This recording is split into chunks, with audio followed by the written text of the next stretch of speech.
Hello, and welcome to the Investor Guys Podcast, the ultimate podcast for serious real estate investors in the know. Join your host, Bill Barnett and Kevin Mills, as they share their expert insights, strategies, and tips to help you succeed in the world of real estate investing. Get ready to level up your investment game with the Investor Guys Podcast. And now, here are your hosts, Bill Barnett and Kevin Mills. All right. Hey, Bill, how's it going? It is going good, Kev. Hey, welcome everybody to the Investor Guys Podcast. Got Bill Barnett here, my main man, the Kevin dog, Kevin Mills. And hey, one of the things that you do that I think is really cool is you do what we call infills in the industry. So with the move from California to Florida, have you started doing some infills in Florida? I have. And just back in South Florida now, literally this week. Monday, we did the show from Central Florida, and today we're doing the show in Palm Beach. Central Florida is booming like crazy. Actually, all of Florida is, like Texas is also.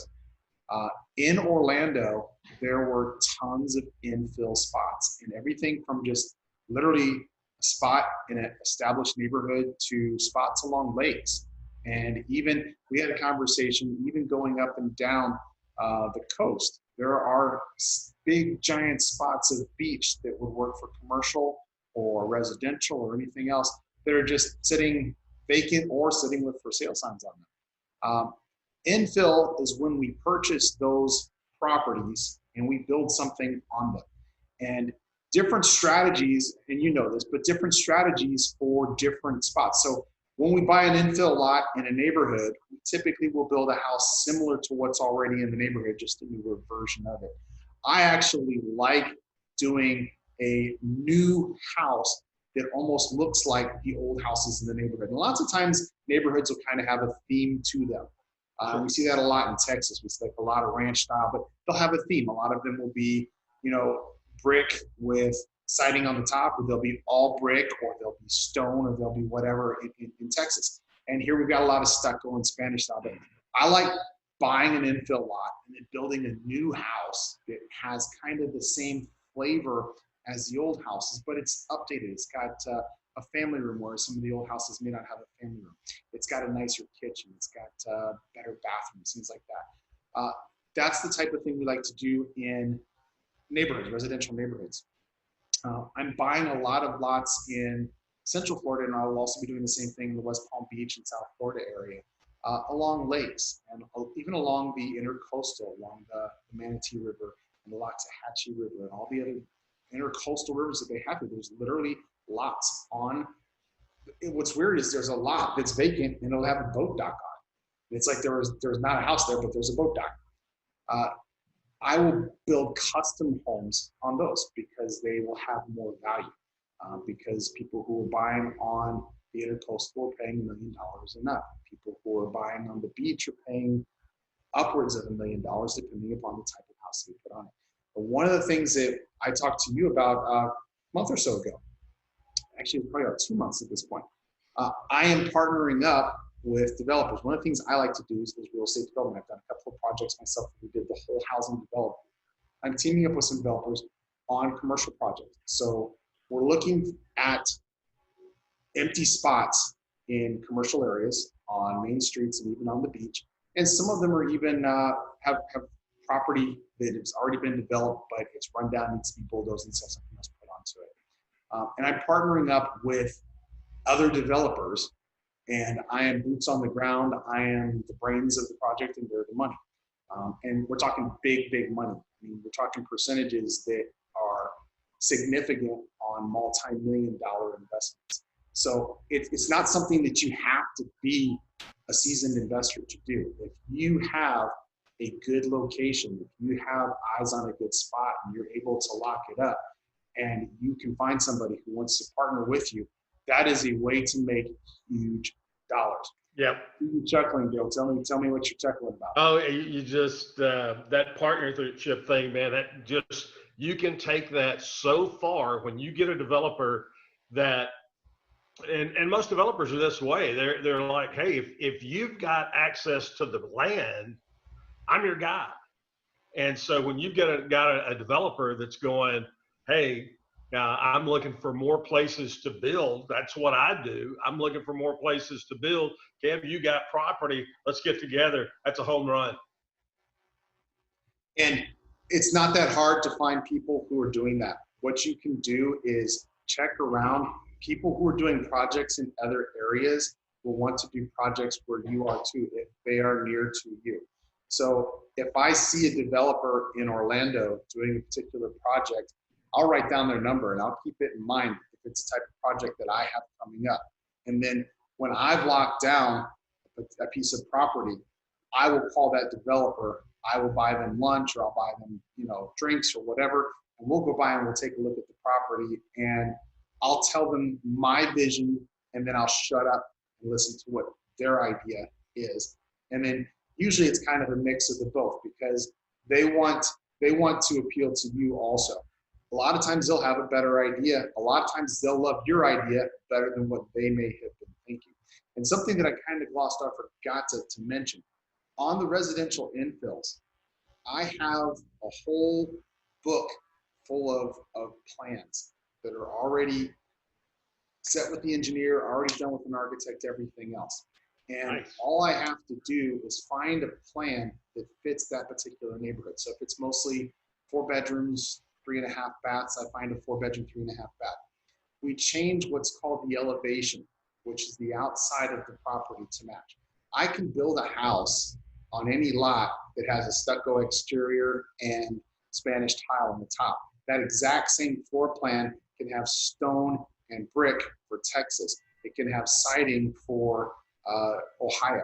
It can have a different elevation on the outside, but it's the exact same floor plan. So I've got a whole stack of these things that I paid for a long time ago. An engineer has already done it. An architect has already signed off on it. So all I have to do is take it to the city planning commission or the county planning commission, depending upon where I am, have them rubber stamp it and agree to it. And they have to have their engineer take a look at it. And then I can use those plans without having to buy new plans over and over and over again. I also have my contractor's license in California, and I'm applying for my contractor's license here. So I have access to everything I need as far as construction equipment and just literally everything. And inside eyeballs, inside source. So when I team up with a developer, that's something else that I bring to the table.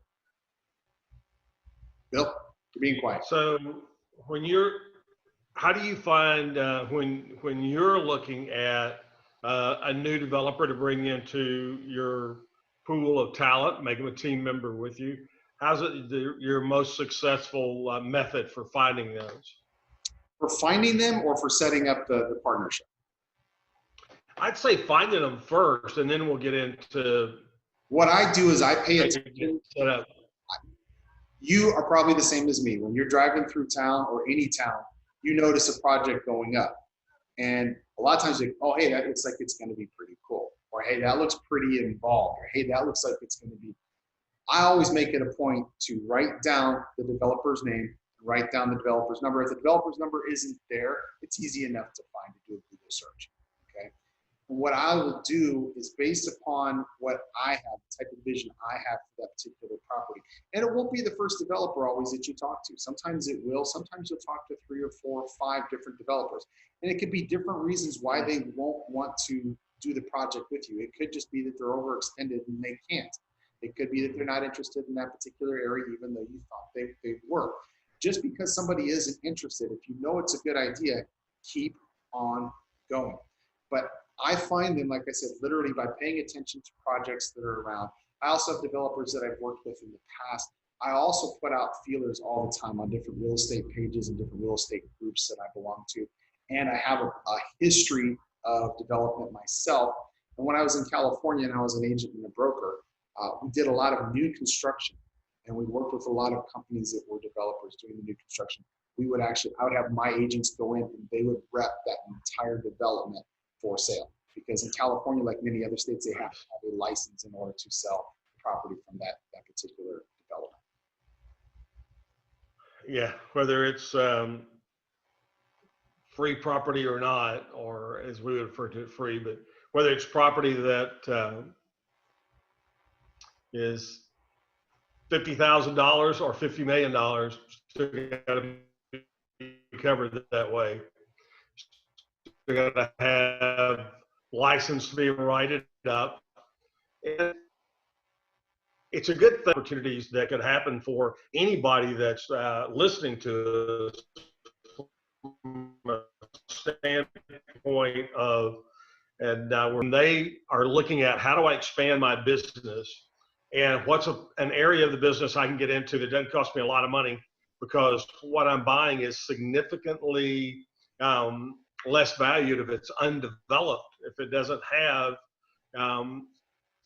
water and power, and even if it does, but it doesn't have a stick built or it's for us to go after.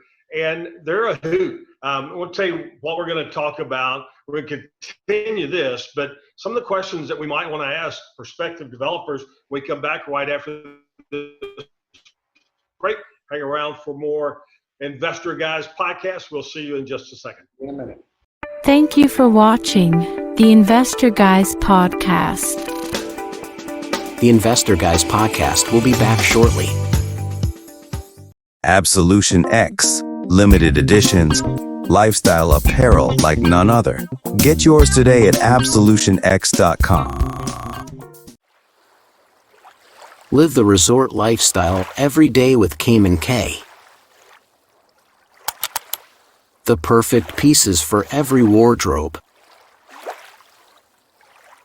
Shop the entire Cayman K collection and find your favorites.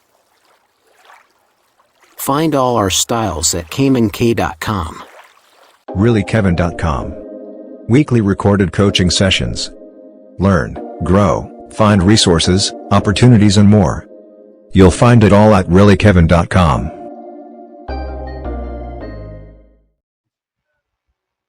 And we're back. Yay! Welcome back. Thanks to coming back for Investor Guys podcast and Bill Barnett with Kevin Mills. So Kev, when you're prospecting a developer, what are some of the questions that gets that conversation started? Typically, I'll call them and I'll introduce myself. I'll let them know that I am a real estate investor and I've come across a couple of good lots that might be interesting to them. As a real estate developer, they are always looking for a project or at some point their next project. They could be all in on something else and they just can't do it. But at some point they're going to get to, I'm wrapping this project up, I need to move on to my next project. Because that's how they make their money, is by going from one project to the next project. So I call them, I let them know, I've got a great location that I'd like you to see and see if we could figure something out. And the key is, you're talking about millions and millions and millions of dollars that are going into this project. Don't be greedy. Don't say I have to have 60%. Okay, 20%. They're happy to do 20%, and 20% of a $20 million project is significant.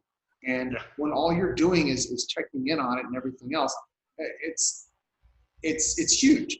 So don't be greedy. Schmooze them. You know, what I told you just before we went on, one of the things I'm doing is I'm looking at some local country clubs because we're settling in here. I had a lot of memberships to country clubs in California, and I will take the client and we'll go golfing, we'll hang out, and we'll get something to eat at the clubhouse, or we'll do something. But be serious. Let them know that you know what you're doing. If you're just starting out, you're not going to have this, okay? And it's going to take a little bit more time. Once you have done a couple of these, put together a little portfolio of different projects that you have done. If you want to get ahead on that, find somebody to partner up with that already has a project going and offer to be their gopher. Okay, go for coffee, go for paperwork, go down to the building office and get whatever plans you need to do. Offer to do that so that you can put that on your own little resume that you were part of that. You're going to learn a lot from that also, because you're going to be down there picking up plans. They're going to show you the red lines. When you pick up the plans, doesn't matter who picks them up, okay? They unroll them with you and they show you whatever changes were made or whatever changes are going to need to be made, whatever wasn't approved, okay? So you need to pay attention to that so that when you go back and you enroll those plans for whoever you're working with now, okay, you can show them. They can look at the red lines and they can figure it out themselves, but they would rather have you tell them what you heard. That is a way to go ahead and start padding your resume with knowledge so that when you are just starting out, you can say, you know what, this is going to be my first project and I'm excited about it, but this is what I've done in the past. This is why I think this is going to be a great project. Once you have a couple projects under your belt, have pictures, have numbers, have some stories. I have some great stories of some projects that I did, and we'll tell them on a different day. I love telling them. But go in there with literally a little portfolio, a resume of projects that you've done. And don't expect them to be, oh, just this is what I've done, and I think this is going to be something else that we can do, together. And I think this is going to be good, because tell them not just your vision, why you think that it's a good idea to do it your way, but why did you get this property? Location. Why is it a good location? What type of traffic do you have? What are the information that you need from the city? Okay. Crime statistics. If you're doing a residential development, what are your schools? What are your demographics for the area? What is the income for the area? All that information is going to make a big difference when you're doing a quick proposal, when you're sitting down with somebody. Something else that you will also want to do, okay, is find out if that particular city requires entitlement. A lot of cities have what's called entitlement. Entitlement is when they want to figure out whether or not by putting your development project there, they're going to need to add another lane to a road. They're going to need to put up more stop signs, whether you've got enough parking spaces.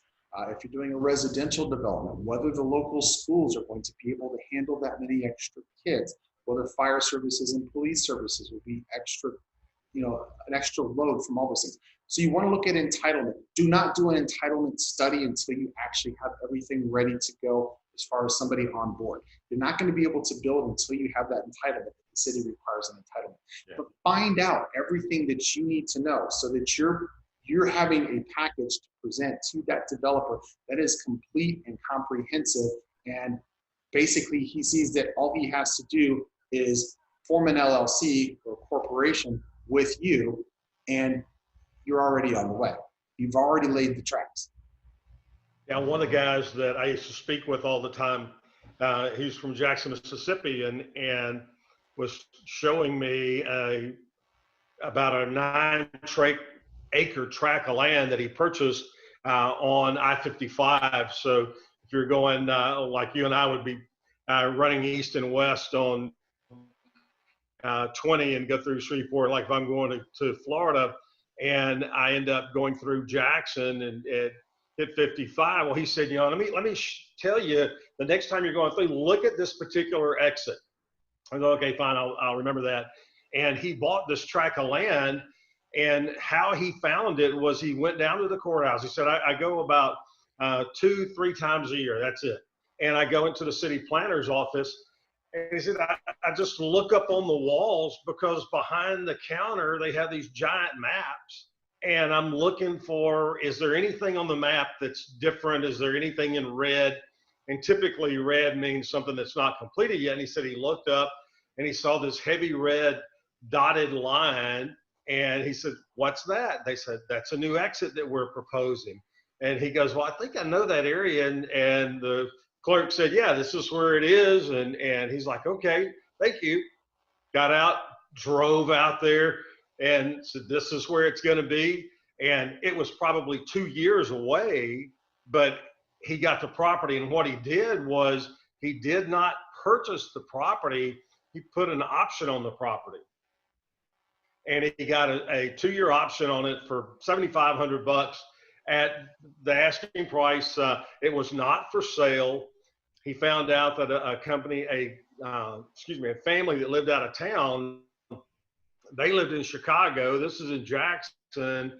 So he found that it was this particular family and reached out to them, and they said, we're not interested in talking to you about that, but our attorney is right there. If anybody's going to handle it, it would go through him. So feel free to give him a call and see if that's something, if it makes sense, he'll let us know. So they were able to negotiate through the attorney, get this property under contract for 2 years. In the meantime, construction starts on the ramp. When construction starts on the ramp, he takes some helicopter photos of what's going on, and he looks around and says, gee, there's not a hotel within 5 miles of here. So he drives up and down 55 and says, okay, Crown Plaza's over here, Marriott's got something over here, and then he goes back. There's really only about 4 major hotel chains in the country to begin with. And he went back to each of them with just a prepared presentation, just had some photos, some platting, and the fact that, hey, here's where your competition is down the road, north and south, or east and west, to be north and south in this case.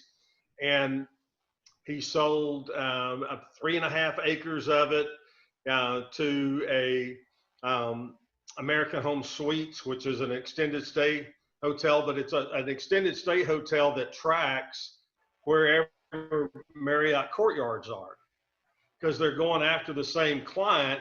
They're just a little bit, they're one step down on their ladder of opulence, if you will. So they bought track, and then he sold the track to Texaco to build a service station and a convenience store. And he said, I'm not selling anything else for a while. I'm going to let this stuff get developed and get open, which is going to make the rest of it more valuable. But all because he was doing the same type thing. He reached out, went out to find out where development was going on, then reached out, and he said, that's my retirement account. Like, yeah. very nice. Well, what Bill's talking about is packaging. So, I've done that a few times, and it's awesome when you have a property that you can do that when you've got enough space. I did one. It was actually not that far from here. It was south towards Lantana. And the first thing we did was we developed the front part with just a little mini mall. It was 12 different shops and what turned into later was a Wawa. It was originally optioned as something else, but it turned into a Wawa, which here in South Florida, if you're not in South Florida, you probably don't know what a Wawa is. Wawa is a gas station that has food and soft serve and slushies and just everything. It's like QT has made a big explosion in Texas like that. I don't know, QT may be all over the place now, but they've come into Texas in the last few years with that type of. They literally have tables outside, restaurant to eat in and everything. But it's a gas station. And then we had a 12-unit strip mall where they were going to do like a hair salon. They had different types of things. We built that first. Before that was even finished, I optioned off the rest in the back to a company that wanted to build apartments. And we did apartments in the back. And your friend, he sold those lots, okay? I partnered with each of those developers so that I could get a portion of the proceeds from that. So the Wawa gas station ended up being a sale. So I got a percentage of that sale. I sold that off altogether. The 12-unit strip mall, I still get money from. I still have that. The apartment building, we developed it and we sold it to a big company. It's a big real estate company that just owns apartment buildings and leases them out. And I got my 20% from that. And so we were having a challenge or two there. Are you back, brother? What's that? Are you losing me? Saying, are you back? You froze there for a second. Oh, sorry. So, did you catch what I said? Well, cool. Okay. After you developed, you said you sold to Wawa. And we sold to Wawa. The 12-unit strip mall, I actually am still a partner in that. The apartments that we built behind that, we ended up selling to a large real estate company that has real estate holdings all over the country. That's all they do. They just do apartment buildings. We sold that outright. I got 20% of the profit from that, which was significant because that was a huge sale as well. So it's called packaging. There's different ways you can do it. You can sell out portions of it. You can partner on portions of it. Bill's friend still owns a portion of that property. He could partner with another development of some sort and have that long-term income, or he could partner with that development and then it's worth more once it's improved. So once it has a hotel on it, or once it has a strip mall, once it has something on it, it's worth more than just an empty lot. You bet. Right time for a break, right? It is. Yeah, I was going to say it's break time. Hang with us. Come right back for more Investor Guys podcast. Hang around for a second. Thank you for watching the Investor Guys podcast.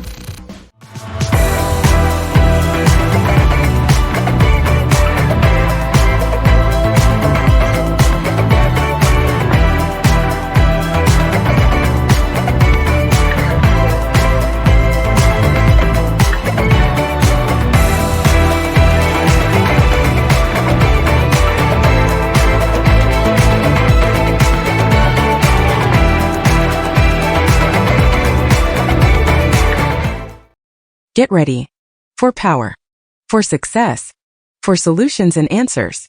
It's all in one place, www.reallykevin.com. Education, opportunities, coaching, and so much more. Absolution X.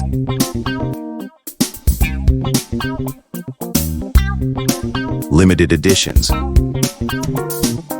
Seek your absolution. Lifestyle apparel like no other. Only at absolutionx.com. And we are back for the Investor Guys podcast. This is our last segment. And I kind of wanted to wrap up with really just telling you, be vigilant. Keep an eye on what is out there. And don't be afraid to make some phone calls and ask what is going on. One of my favorite projects that I did, Absolutely. I have two favorite projects, okay? One of the favorite projects that I did is right here in Melbourne, Florida. Actually, not right here, but it's up about 3 hours in Melbourne, Florida. It was a development that somebody had already started. There were already roads, utilities had already been run, everything had been subdivided, okay? I'd driven by it a few times and I noticed it was overgrown. Nobody was doing anything. There was no construction equipment. There was nothing going on there at all. I made phone calls and I scored on that particular property. They're originally going to develop it. It was about almost 10 years ago when I purchased the property that they were going to develop it. They, for whatever reason, didn't finish development. I didn't hear the story or anything else, but they paid to keep everything current. There was an attorney who was still assigned to the project who had paid to keep all the permits and everything current, which was a score for me. The only thing we had to do, we had to go back in and we had to repave the roads because the roads needed coating and everything else. We put new story coating on the roads. And there were no houses built or anything else, but the utilities were running everything. We had to, in Florida, in Melbourne, we had to buy water treatment. So when you do a certain number of houses, different cities, different states require different things. In that particular, we had to purchase water treatment. Instead of purchasing it from the city, we purchased it from a neighboring development company. It actually ran into the city water, but we bought credits from the neighboring development that actually had its own water treatment plant and was able to sell credits. So we bought credits from them, but we ran it to the city water because it was closer, because it was right by the main drag that we could tap into. We had to relocate the sea turtles. That's what took the longest amount of time. We took almost 6 months relocating sea turtles. After they had relocated the sea turtles, we had to wait another 30 days while they put up these microphones all over the property, listening to see if there were turtles, because we were right by the river, to see if there were turtles anywhere around. We were limited on the trees that we could cut down. Fortunately, a lot of the trees for the lots had already been cut down. We were only allowed to cut down what they call predator trees. Predator trees in Florida are trees that sit up higher than the other regular tree lines, I guess because predators sit in those like hawks and things like that. So we were able to cut down or trim the tops of predator trees. One of my favorite things for this particular property is right across the street from the river, from the Banana River. They were not giving any more permits for docks on the river. I did not even consider a dock or anything else because we were on the other side of the road. Wasn't freeway, it's the main drag, it's A1. If you're familiar with Florida, you know A1. Mm-hmm. I found out afterwards from the city that we had a dock permit for the other side. We actually owned the patch of land opposite of the exit and the entrance to the development that had a dock permit, and there was actually a dock that had already crumbled and fallen. They were kind of iffy about what they were wanting us to build. I wanted to build something nice that was going to be bigger so that residents could use it themselves. They couldn't use it as a marina. They couldn't dock their boat there, but they could hook their boat up. They could go into their own house, grab some stuff, throw it back into the boat, that type of thing. There were some restaurants along the way. What we did was we split the cost with the city, and the city uses it for their water taxi. So the water taxi stop, which is also a benefit for anybody in my development, happened to be right there on that dock. We had a nicer dock that was able to go a little further out, was able to accommodate more boats, and has more traffic on it and more maintenance. So the city takes care of the maintenance, and we split the cost to build it with the city of Melbourne. So one of my favorite projects. And again, I looked into it only because I was paying attention as I was driving up A1 back and forth. I was doing a project in Cocoa Beach, and if I didn't want to go up and down Cocoa Beach to Satellite Beach, I would go up and down A1. And I happened to notice this just by keeping my eyes out. And once you're investing in real estate, you're going to do that. You're going to notice properties that are sitting vacant. You're going to notice land that's sitting vacant. If you see a potential opportunity, write down GPS location if you have to, write down the address, whatever it is. If there's a sign with a for sale sign and a phone number, take that information down. Call, find out what the deal is with the property. Find out how much it is for sale if there's a for sale sign. If you have a strategy in mind for that particular property, start putting it together, but work from whether or not I can get this property, whether it's available or not. Even if you can't afford the property, okay? As Bill said, you can put an option on that property, and once you have that option, you have the legal entitlement to that property for as long as your option is. You can go out and you can find a developer, okay? Your option typically comes with a right to renew for X amount of years. So you don't have to worry about the developer saying, oh, well, he's only got the option for a year. Because if the developer is interested in it, he has to work with you, because you could renew it year 2, year 3, year 4, year 5, because you have that right to renew also. Option the property. Usually it's not very much. Lock it in, start talking to developers, start getting something going on that particular property. All you have to do is legwork and brain work and just let the money come in. Well, and a lot of people get freaked out about it because I don't know, developers don't know how to find them. But understand, those people are looking for us. They are looking for more property to be able to build on. So when we can come to them with 1 lot, 10 lots, 50 lots, whatever it happens to be, you're a hero. You're going to get paid well, but they're like, hey, this is terrific. And now you've got somebody that you can go back to again, and that you can go back to if the next property is not for them, then you can also just ask them, hey, who do you know that might be interested in a piece of land like this? And they're likely going to know somebody. Yeah, developers hang out with other developers, and a lot of times they're competing with the developers for projects. So developer A may have got the project, but he knows B and C need projects. So he might tell you, you know what, I'm overextended at this point. I'm invested, but call Gary over at XYZ company, or call Bob at ABC company, and tell them what you got, because that might be something that they're interested in. They will also know who's interested in different types of projects. They'll know who's interested in doing a strip mall. They'll know who's interested in doing multifamily residential. They'll know who's interested in doing single family residential. So make those calls and build your network. Just like anything else, you want a network, build your network, and keep that, I call it a Rolodex because I'm old school, but keep that virtual Rolodex, always know who's in there, know who you can call. And it doesn't just have to be the market that you're in. This is the market I'm in, but if I'm in Cleveland and I see something that's great, I'll do the exact same thing. I'll find a project in Cleveland. You can do it. Brownfields, what's that? We've done brownfields in Cleveland. We've done old properties where we've actually converted old factories into condos in Cleveland. There's always opportunity. Did you hear me, or am I cracking up? Well, I can see you're cracking me up. I mean, no, you were cracking up a little bit, but yeah, a little bit. I think but I think everybody's able to get the gist of it. We're about done, and I think everybody understands. We'll have a better internet connection next time. I apologize for that. I'm just in my new digs in Palm Beach, and we are waiting for new equipment. So we're doing this from a welcome home cellular hotspot. Thank you. So we'll do better next time. Bill, we will. As always, been a pleasure. Enjoy your week and the rest of the weekend. And I will see you Monday. Monday, we're doing lifestyle shows, so don't forget to give me your pictures. You got it.